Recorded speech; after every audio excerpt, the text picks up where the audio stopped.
اعوذ باللہ من الشیطان الرجیم، بسم اللہ الرحمن الرحیم۔ شروع اللہ کے بابرکت نام سے جو بڑا مہربان اور نہایت رحم فرمانے والا ہے۔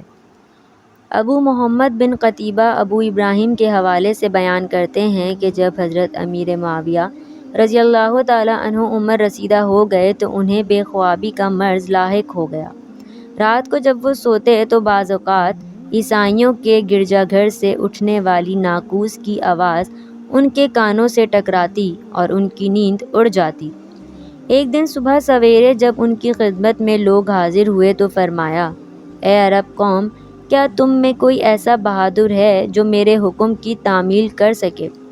اسے میں مہم کے انجام دہی سے قبل 3 دینار کے مساوی رقم دوں گا، اور جب وہ مہم سے واپس آئے گا تو مزید 2 دینار کے مساوی انعام سے نوازوں گا۔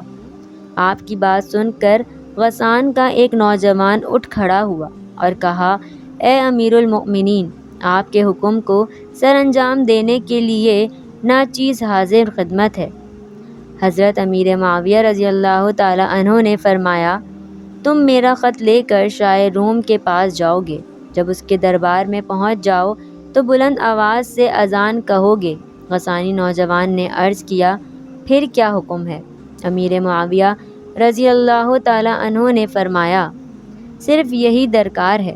غسانی نوجوان نے کہا، آپ نے کام تو بہت معمولی دیا مگر معاوضہ بہت زیادہ رکھا۔ اس کے بعد نوجوان روم کو روانہ ہو گیا۔ شاہ روم کا دربار لگا ہوا تھا، چاروں طرف سے وزراء اور درباریوں کا گروہ اسے گھیرے ہوئے تھا۔ بادشاہ ان کے مابین جلوہ افروز تھا۔ فوجیوں کا دستہ چاق و چوبند حفاظتی فرائض انجام دے رہا تھا۔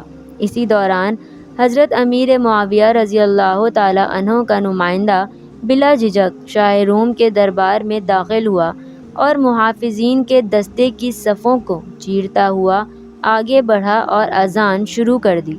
اس نوجوان نے پوری اذان سنا کر درباریوں کو متحیر کر دیا۔ شاہ روم کے ارد گرد فوجیوں اور محافظین کا دستہ تھا۔ وہ اپنی تلواریں فوراً سونت کر آگے بڑھے اور اس گستاخ مسلمان نے ہمارے شاہ کی توہین کی ہے، اب اس کا سر تن سے جدا ہونا چاہیے۔ اچانک شاہ روم نے بلند آواز سے اپنے فوجیوں کو آگے قدم بڑھانے سے روک دیا۔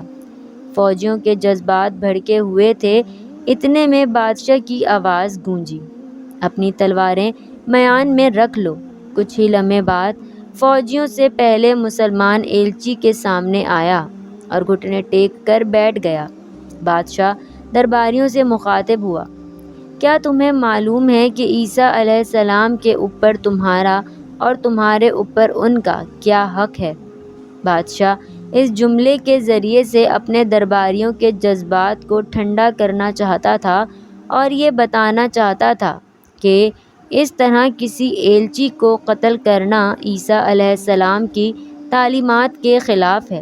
غرض معاملہ ٹھنڈا کرنے کے بعد بادشاہ مسند پر جا بیٹھا اور درباریوں سے مخاطب ہوا، اے فوجیوں کی جماعت، معاویہ رضی اللہ تعالی عنہ بوڑھے ہو چکے ہیں، اور جو آدمی بوڑھا ہو جاتا ہے وہ بے خوابی کا مریض بن جاتا ہے اور رات کو اسے بہت ہی کم نیند آتی ہے۔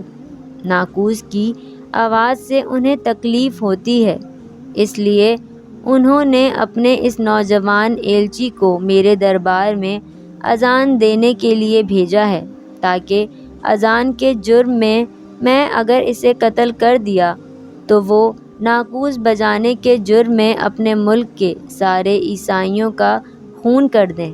اس لیے ان کا یہ ایلچی ان کے خلاف توقع ان کے پاس واپس جائے گا، ہم اسے کوئی نقصان نہیں پہنچائیں گے۔ چنانچہ شاہ روم نے حضرت امیر معاویہ رضی اللہ تعالی عنہ کے اس نوجوان ایلچی کو کپڑے کے جوڑے عنایت کیے اور انعام و کرام کے ساتھ سواری دے کر اسے روانہ کیا۔ جب وہ نوجوان واپس حضرت امیر معاویہ رضی اللہ تعالی عنہ کی خدمت میں آیا تو انہوں نے پوچھا، کیا تم صحیح سالم میرے پاس واپس آ گئے؟ نوجوان نے جواب دیا، میں آپ کی کرم فرمائی سے تو نہیں، البتہ شاہ روم کی کرم فرمائی سے واپس آ رہا ہوں۔ جس زمانے میں مسلمانوں کا خلیفہ جس صلاحیت کا مالک ہوتا تھا، روم کا بادشاہ بھی اس صفت کا حامل ہوا کرتا تھا۔ اگر مسلمانوں کا خلیفہ ہوشیار اور سیاست دان ہوتا تو روم کا بادشاہ بھی اسی کی طرح کا ہوتا۔